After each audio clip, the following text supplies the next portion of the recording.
This is the second of a series of video clips involving the referendum presentations that I've put on over the course of the past few weeks. The Superintendent Brian Tygeson. In this video clip, we're going to talk about the pre-bond referendum timeline leading up to the election. Back in 2010, in the spring of 2010, the school board authorized so that Warner Associates would come in and take a look at demographics, do a study on our school district, and make some recommendations, which they did. That took place, as I said, in the spring of 2010. Then a task force was established with people representing all three of the communities of Dilworth, Glendon, and Felton, looking at the recommendations from the Warner Associates and making their own recommendations also. Then over the course of my first year at the district was fall of 2011, and during that year we did we took one of the recommendations, which was moving from a junior high to a middle school. And so by fall of 2012, we had made the necessary changes so that we had a 6-8 middle school at the Dilworth site. All of our 5th graders were moved to the Glendon site. It did improve some efficiencies and bought us some more time because we were more efficient using less classrooms. But over the course of the last 2 years, we came to find that there was no question we were going to have to make changes. So over the course of 2 years, the school board, through work sessions, looked at some of the recommendations from both the task force and the Warner report to look at options for building. The Warner report had particular recommendations. One was to restructure, looking at a pre-K through 5, 6-8, and 9-12 configuration. The recommendation was to have all the pre-K through 5 students in one site and all the 6-12 at a second site. In particular, pre-K through 5 at the Dilworth site, 6-12 at the Glendon site. It also, in the report, had a recommendation to construct a new pre-K through kindergarten facility that would house early childhood family education, so the ECFE, School Readiness Head Start, and all of the school-age child care programs, and a senior center and community services center. The task force rejected the Warner report recommendation to consolidate the elementary grades.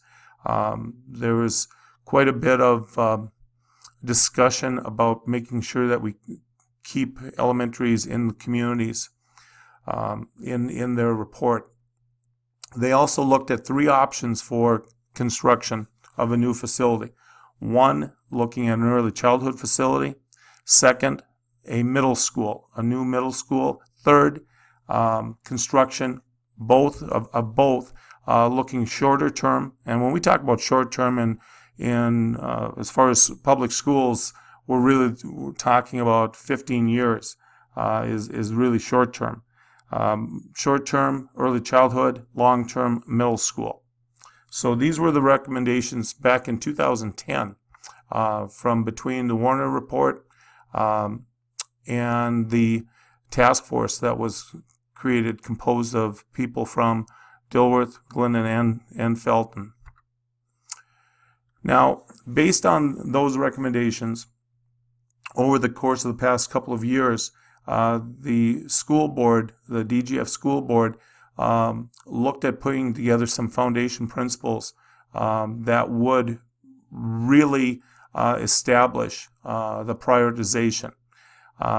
First, keep the elementary facilities in the communities where we have buildings.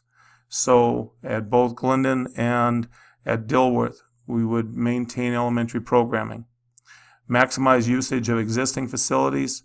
All the taxpayers of our DGF school district have invested a tremendous amount of funds to establish these buildings and maintain them.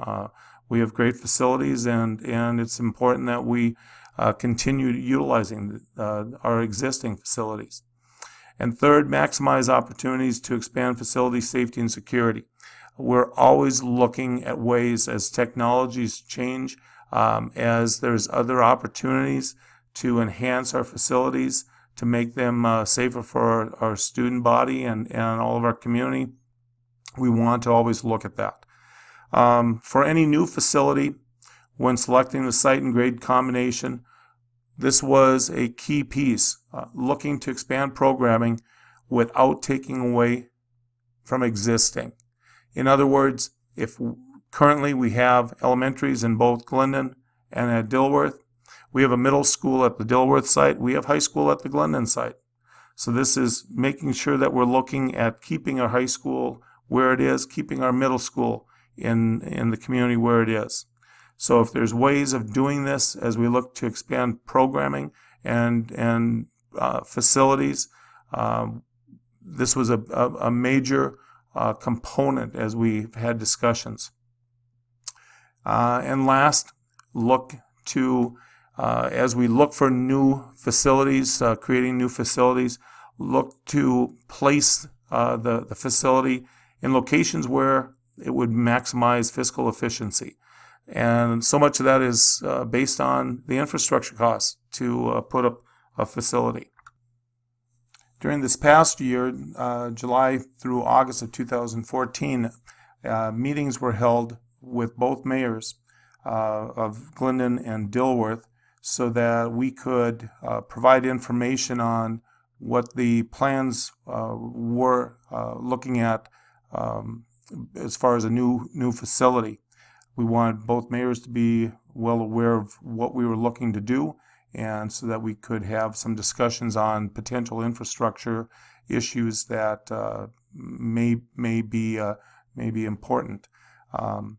As we continued over the course of the past year, in October, after putting out requests for proposals, a competitive bid process for construction management services, the school board selected the company of Krause Anderson for construction management services.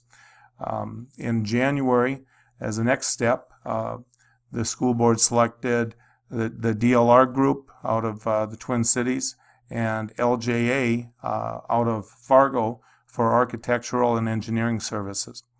Following the selection process, I met with all of our certified staff during January in-service so that we could get some feedback from staff on the different deferred maintenance issues and thoughts on expansion of both of our sites, so the existing Dilworth site and the existing site at Glendon. And after that took place in January, we had the school board had a work session with both the CM and the architecture and engineering firms to really start zeroing in on the scope of the project. Our district leadership team, which is composed of both certified and non-certified staff members, as well as the administrative team, met to look at the feedback that was provided by staff and to start prioritizing those needs. In March and April of 2015, our architecture firms brought in electrical and mechanical engineers to do an assessment of our facilities, our heating system, our ventilation system, our plumbing, water, everything, so that we would get an idea on the lifespan of the existing infrastructure. And in May of 2015, we had our first parent committee meeting.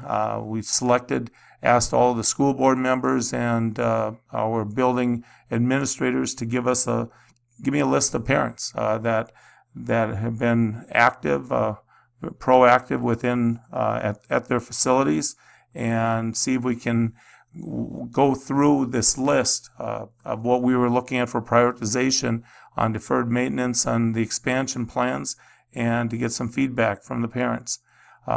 We then had a second work session the school board did with Krause Anderson and the DLR group and LJA, so our architects and our construction management firm, so that we would get some, again, continue to try to develop the scope of this project.